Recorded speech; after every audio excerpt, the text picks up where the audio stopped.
ఎత్తైన జామాయిల్ చెట్లు నిన్న అటవీ ప్రాంతం. అక్కడికి గేదెలను తోలుకు వెళ్లిన వ్యక్తులు అక్కడ కనిపించిన దృశ్యాన్ని చూసి నివ్వెరపోయారు. భయంతో కాళ్ళు చేతులు వణికిపోయాయి. ముక్కుపుటాలు అదరగొడుతూ భయంకరమైన దుర్వాసన వెదజల్లుతున్న మహిళ మృతదేశం అక్కడ కనిపించింది. పోలీసులు రంగంలోకి దిగారు. ఎవరు ఆ మహిళ? ఇంత అటవీ ప్రాంతంలో ఎలా హత్యకు గురైందని సమాధానాలు వెతకడం మొదలుపెట్టారు. అసలేం జరిగిందంటే ఏలూరు జిల్లా బుట్టాయిగూడెం పరిధిలోని అటవీ ప్రాంతంలో గుర్తు తెలియని మహిళ మృతదేహం పడి ఉన్న ఘటన సంచలనం రేపింది. బాహ్య ప్రపంచానికి తెలిసేలోగానే మృతదేహం ఉబ్బి తీవ్ర దుర్వాసన వెదజల్లుతుంది. మృతదేహం గురించి ఎలాంటి ఆధారాలు లేకపోయినా సైంటిఫిక్ ఆధారాలతో పోలీసులు కేసును ఛేదించారు. పోలీసుల దర్యాప్తులో హతురాలు పాపర్తి శిల్పారాణిగా తొలుత గుర్తించారు. తూర్పుగోదావరి జిల్లా నల్లజర్ల మండలం పోతవరంకు చెందిన ఈమెకు వెంకటేశ్వరరావు అనే వ్యక్తితో వివాహం జరిగింది.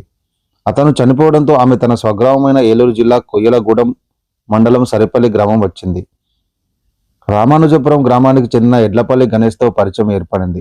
19 ఏళ్ల వయసున్న గణేష్కు తనకంటే 6 ఏళ్లు పెద్దన్న శిల్పారాణికి మధ్య సన్నిహితం క్రమంగా బలపడింది. పామర్తి శిల్పారాణి 25 వివాహమై 2 పిల్లలు పుట్టిన తర్వాత భర్త మరణించడంతో ఒంటరిగా ఉంటున్న ఆమె గణేష్తో తనకు అండగా ఉంటాడని భావించి అతనితో అక్రమ సంబంధం పెట్టుకుంది. గణేష్ మాత్రం ఆమెను వదిలించుకోవాలని ప్రయత్నం చేయడం మొదలుపెట్టాడు. ఈ క్రమంలో శిల్పారాణి అతన్ని బెదిరించడం మొదలుపెట్టింది.